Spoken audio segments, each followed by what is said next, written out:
Bonsoir mesdames et messieurs, bienvenue dans notre journal de ce soir. À l'actualité d'aujourd'hui, en visite officielle en Chine, le vice-premier ministre de l'Intérieur, Jackman Shabani, a échangé à Pékin avec son homologue chinois Wang Zhidong autour de la coopération sécuritaire avec un accent particulier sur la solution Smart Congo en marge de l'exposition de la sécurité publique à Lianyongang. Reportage. Arrivé le lundi 15 septembre à Pékin, capitale de la République populaire de Chine pour une mission officielle, le vice-premier ministre, ministre de l'Intérieur, Sécurité, Décentralisation et Affaires coutumières, Shabani Luko a honoré l'intégralité de son programme de travail consacré à des activités importantes sur la sécurité publique en République démocratique du Congo. Pour son premier jour de travail, le vice-premier ministre a eu avec son homologue chinois, le conseiller d'État et ministre de la Sécurité publique Wang Xiaohong, une rencontre bilatérale stratégique liée aux questions du renforcement de la coopération en matière de la sécurité publique entre la République démocratique du Congo et la République populaire de Chine. Les deux personnalités ont, au cours de leurs échanges, abordé essentiellement le point sur la signature imminente du protocole d'accord qui ouvrira la voie à une collaboration plus directe et durable au service de la sécurité et de la stabilité des deux pays. Cette réunion capitale a également permis au vice-premier ministre de revenir sur les différentes réalisations déjà apportées par la Chine dans le renforcement des capacités opérationnelles de la police nationale congolaise et des services de sécurité au travers la formation dans les domaines spécialisés de la sécurité publique de plusieurs policiers congolais. Il faut noter que cette coopération sécuritaire facilitera la mise en œuvre de la loi de programmation sur la réforme de la police nationale congolaise en ce qui concerne notamment la formation des nouveaux policiers et l'équipement adéquat des unités pour une meilleure opérationnalité sur le terrain. Dans la soirée du même jour, le patron de la sécurité a eu, lors de sa visite à l'exposition de la sécurité publique à Lianyongang, des échanges approfondis sur la solution Smart Congo, programme qui vise à sécuriser les personnes et leurs biens à travers les technologies des vidéosurveillance intégrant l'intelligence artificielle. Le ministère de l'Intérieur a déjà entamé ce vaste chantier sécuritaire par les projets Smart Kinshasa, Smart Lubumbashi et Safe Cities pour les villes de Likasi et Kolwezi avec le concours d'un prestataire privé. Cette dynamique entreprise par le vice-premier ministre Shabani exprime l'engagement du gouvernement congolais de traduire en actes la promesse de campagne du président de la République, à savoir plus de sécurité pour tous. Le mercredi 17 septembre, le vice-premier ministre a pris part au Forum de coopération internationale en matière de sécurité publique à Lianyongang, province des Jiangsu.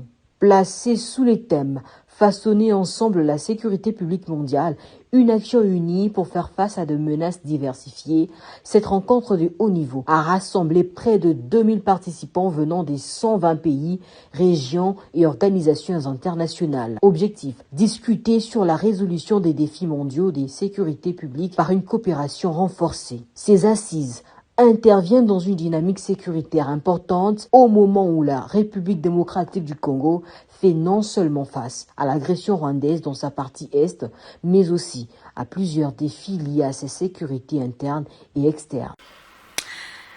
C'est lundi 22 septembre 2025 marque la journée mondiale de rhinocéros. L'occasion est saisie pour alerter sur le sort de cet animal emblématique, aujourd'hui gravement menacé en République démocratique du Congo.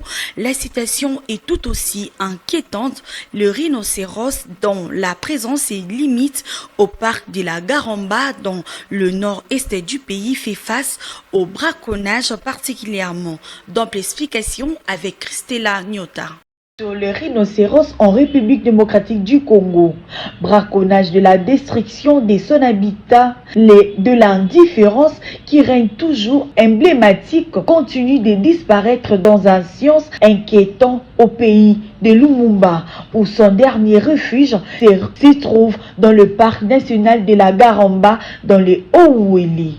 Les efforts de conservation récents confrontés à de nombreux défis, signale-t-on. À l'occasion de la journée mondiale du rhinocéros, l'environnementaliste congolais Shadrack Baraka a lancé un appel à la mobilisation générale pour que l'autorité et la population s'imprègnent de la situation des rhinocéros. Au milieu des menaces, des signes d'espoir apparaissent. En 2023, ces rhinocéros ont été réintroduits en République démocratique du Congo, un geste fort pour la préservation de cette espèce. Une opération encourageante mais encore fragile qui symbolise un nouveau départ dans la politique de conservation face aux menaces persistantes et aux efforts naissants. La République démocratique du Congo est à un tournant d'où protéger les rhinocéros, c'est aussi la diversité. Toutefois, pour que cela devienne une réalité, l'engagement doit être immédiat et collectif. Selon le rapport du Bureau de la coordination des affaires humanitaires des Nations Unies, plus d'1,6 million de personnes ont été contraintes de quitter leur foyer depuis janvier 2025. Plus de détails dans cet élément.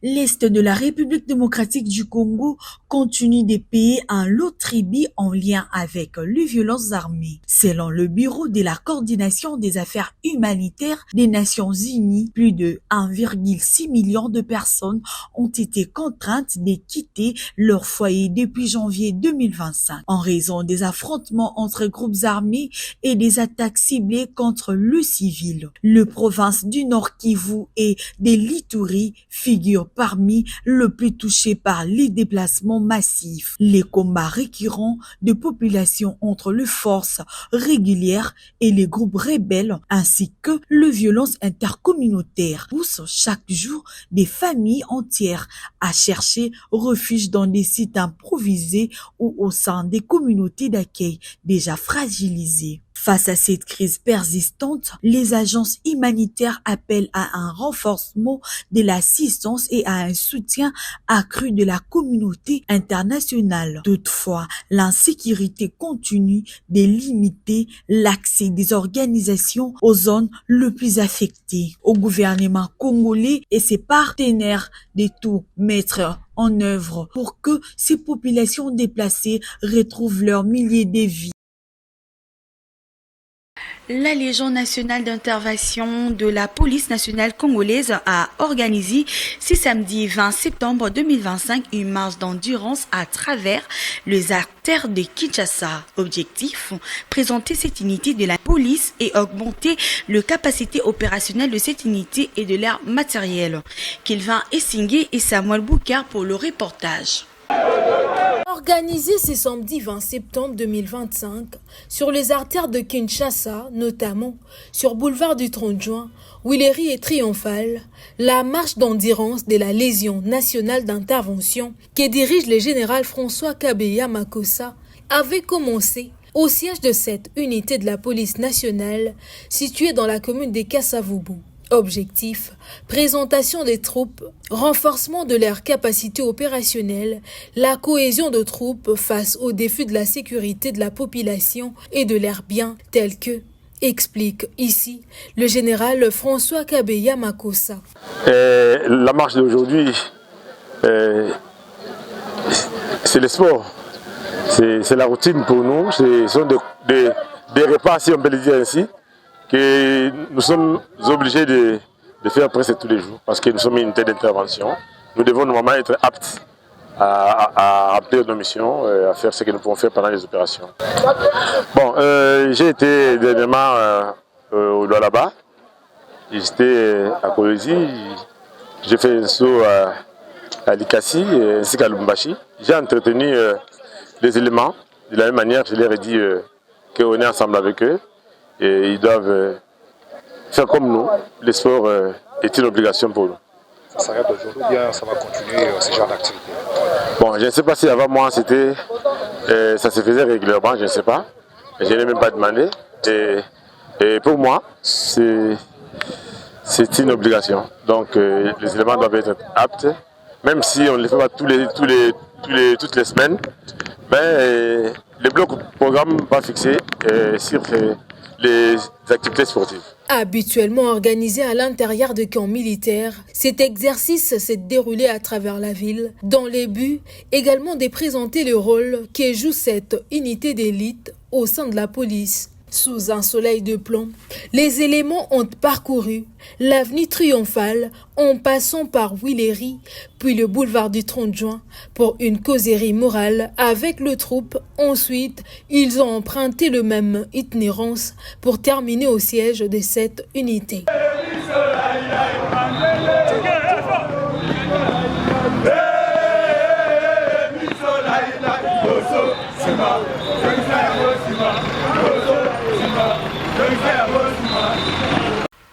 Six mois après leur lancement par le gouverneur Grace Bilolo, les travaux de construction du nouveau siège de l'Assemblée provinciale du Congo central avancent normalement. Un projet qui devrait offrir aux élus provinciaux un cadre moderne pour leurs travaux. Images et commentaires. Une année depuis l'arrivée de Grace Bilolo à la tête du Congo central, la province de Simo-Kimbangu est en plein chantier. À Matadi, parmi tant d'autres réalisations en cours, on retrouve la construction de la nouvelle assemblée provinciale dans le quartier Kalankala, dont le travaux avait été lancé en février de cette année. En seulement 6 mois, ils ont connu une progression spectaculaire. La structure, déjà visible à plusieurs kilomètres, domine désormais l'horizon et nourrit la fierté de Matadiens. Nous remercions son Excellence Monsieur le Gouverneur Grace Kwanga Maswangi Bilolo pour tout ce qu'il est en train de réaliser rien qu'une année depuis qu'il a été investi. Mais on voit plusieurs chantiers, plusieurs rêves de maintenant là sont devenus une réalité pour toute la province. On voit le stade Lumumba, on voit une route qu'on est en train de construire vers Rond-Point Oyebeka jusqu'ici au pont Énergie. Maintenant, on aura un nouveau bâtiment de l'Assemblée provinciale qui est déjà dans moins d'une année. Si vous voyez comment les chantiers sont en train d'évoluer, tout ce qu'on pouvait dire, chapeau bas à son Excellence, Monsieur le Gouverneur Kwanga Maswangi Bilolo Grace. Cette initiative portée par le gouvernement provincial sous le leadership du gouverneur Grace Kwanga Maswangi s'inscrit dans les 4e piliers de son plan quinquennal consacré à l'aménagement du territoire, à la reconstruction et à la modernisation des infrastructures.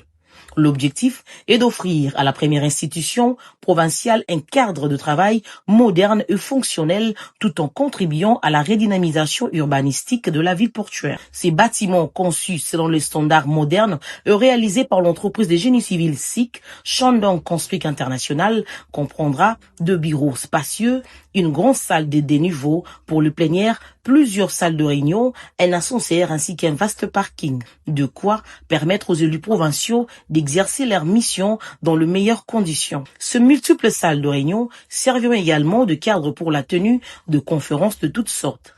Mais au-delà de son rôle institutionnel, ce projet est perçu comme un véritable acquis pour la population de Kalankala et de Matadi dans son ensemble. L'arrivée d'une telle infrastructure permettra d'améliorer l'attractivité du quartier longtemps abandonné à son triste sort, mais aussi la réhabilitation de la boucle qui le contourne. Aujourd'hui, le gouverneur Grace Bilolo a l'idée de pouvoir construire l'Assemblée provinciale ici dans notre quartier de Nkalankala. L'état de la route Nkalankala ici, c'est une route qui était vraiment négligée. Vous venez de constater ce qui se passe sur la route Nkalankala ici. Les taxis même pour accéder de l'autre coin, là où on est en train d'ériger l'Assemblée provinciale, aucun taxi ne parvenait à franchir la route. Mais maintenant là qu'on est en train de réhabiliter la route, cette route sera une route très importante. Il y a des autorités qui vont commencer à venir visiter ou bien à participer à l'Assemblée provinciale. Donc la route ici, nous voulons vraiment que cette route soit asphaltée et soit éclairée. Donc nous sommes très contents ici en Kalankala pour que cette route soit réhabilitée. Selon l'ingénieur en charge du chantier, les rythmes actuels de travaux permettent d'envisager la livraison de l'ouvrage dès le début de l'année 2026. Ces chantiers s'ajoutent parmi tant d'autres à travers la province, et ce, au grand bonheur de la population qui découvre un gouverneur jeune et pragmatique, fidèle à la vision du président de la République, Félix-Antoine Tshisekedi Tshilombo. La députée nationale Christelle Vwanga a visité ce samedi 2025 l'hôpital Samatorium dans la commune de Selembaou dans le souci de s'imprégner sur l'état dans lequel se trouve cet établissement hospitalier dans la ville de Kinshasa. Commentaire avec Christian Vwanga.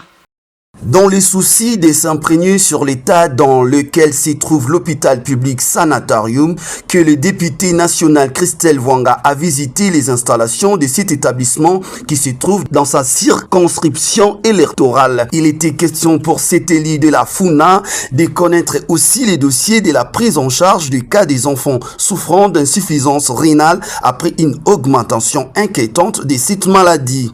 Dès son arrivée, Christelle Vwanga était accueillie par le médecin directeur Mwiti Experience. Satisfaite de l'accueil, elle a été invitée à visiter toutes les installations de cet hôpital, là où s'est fait la mise en charge des enfants. L'équipe dirigeante a profité à l'occasion pour présenter les difficultés qu'elle éprouve pour une bonne prise en charge des enfants et sauver des vies. Rappelons que Christelle Vwanga est élue du district de la Funa et milite beaucoup pour la protection de l'homme. Elle était élue présidente de la Commission des droits de l'homme en 2019. Dépourvus d'eau potable pendant plusieurs années, les habitants du quartier Mokali dans la commune de Kisanso ont lancé un cri d'alarme aux autorités de la Régie des eaux afin qu'elles dotent leur entité de l'eau propre à la consommation, une manière pour eux de se débarrasser de l'usage des eaux de source. Christian Vwanga pour le reportage.